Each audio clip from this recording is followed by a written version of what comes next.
Comedian Dhanraj Jabardasth షోతో గుర్తింపు పొంది ఒక సమయంలో స్టార్ కమెడియన్‌గా సంపాదించాడు. ఏమైందో ఏమో కానీ ఈ మధ్య కాలంలో ఎక్కువగా కనిపించట్లే. దీనికి కారణం ఏమంటే విషయాన్ని పరిశీలిస్తే ఆయన తీసుకున్న ఒక్క నిర్ణయం తన జీవితం మొత్తం తలకిందులు చేసిందట. కమెడియన్‌గా ఏళ్ల కొద్దీ కష్టపడి సంపాదించిన డబ్బంతా కేవలం 1 సంవత్సరంలోనే కోల్పోయి తీవ్ర ఆర్థిక ఇబ్బందులకు వెళ్ళిపోయాడట. అసలు ధన్‌రాజ్‌కి ఏమైంది? అసలు అతను చేసిన మిస్టేక్ ఏంటి? ఎందుకంత డబ్బు కోల్పోవాల్సొచ్చింది? ఇప్పుడు తెలుసుకుందాం. 'బాహుబలి' సినిమా తెలుగు సినిమా కీర్తిని ప్రపంచవ్యాప్తంగా చాటి చెప్పింది. ఈ సినిమా కొన్ని వందల కోట్లు కలెక్ట్ చేసి నిర్మాతకు కలెక్షన్ల వర్షం కురిపించడమే కాదు, సినిమా కొనుక్కున్న డిస్ట్రిబ్యూటర్లకు, ఎగ్జిబ్యూటర్లకు కూడా లాభాల వర్షం కురిపించింది. కానీ సినిమా మాత్రం తన జీవితంలో సంపాదించిన డబ్బంతా పోయేలా చేసిందంటూ ఒక కమెడియన్ కమెంట్ చేశారు. అతను మరెవరో కాదు, కమెడియన్ రాజ్.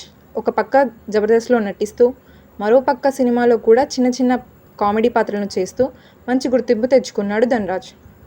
జబర్దస్త్తో పాటు ఈవెంట్స్లో పాల్గొంటూ సినిమాలు చేస్తూ బాగానే కూడబెట్టాడు. అంతా బాగానే ఉంది. అనుకున్న సమయంలో ఒక సినిమా నిర్మించి ఆ డబ్బంతా పోగొట్టుకున్నట్లు వెల్లడించారు. ధన్‌రాజ్ నిర్మాతగా, హీరోగా ధనలక్ష్మి తలుపు తడితే సినిమా చేశాడు. ఈ సినిమాలో శ్రీముఖి హీరోయిన్గా నటించింది. ఈ సినిమా వల్లే తాను సంపాదించాల్సిందంతా కోల్పోవాల్సి వచ్చిన పరిస్థితి ఏర్పడిందని చెప్పుకొచ్చాడు. ఈ సినిమా వల్ల నష్టపోవడానికి కారణం సినిమా బాగోలేక కాదని, 'బాహుబలి' సినిమా వల్ల ఈ సినిమా నష్టపోయిందని చెప్పుకొచ్చాడు. ఈ సినిమా చూసిన వారందరూ బాగుందని చెప్పారు. ఈ సినిమా రిలీజ్ టైంలో నేను వరుణ్ తేజ్తో ఒక సినిమా చేస్తుండగా షూటింగ్ నిమిత్తం రాజస్థాన్లో ఉన్నా. అప్పుడు శ్రీముఖి ఫోన్ చేసి థియేటర్స్లో టికెట్స్ దొరకడం లేదని చెప్పింది. అప్పుడు చాలా సంతోషంగా అనిపించింది. అయితే ఆ తర్వాత వారమే 'బాహుబలి' రిలీజ్ అయ్యాక థియేటర్లో ముందుగానే అగ్రిమెంట్ ఉండడంతో ఈ సినిమా వారానికే లేపేశారు. దీంతో భారీ నష్టాలు వచ్చాయి.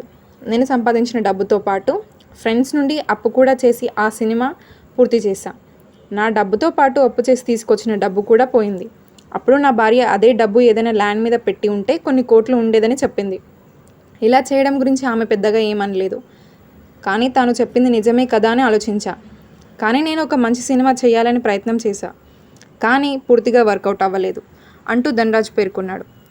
ఇప్పుడు ప్రస్తుతానికి ధన్‌రాజ్ దర్శకుడిగా మారి సముద్రగని ప్రధాన పాత్రలో 'రామరాఘవ' అనే సినిమా చేస్తున్నాడు.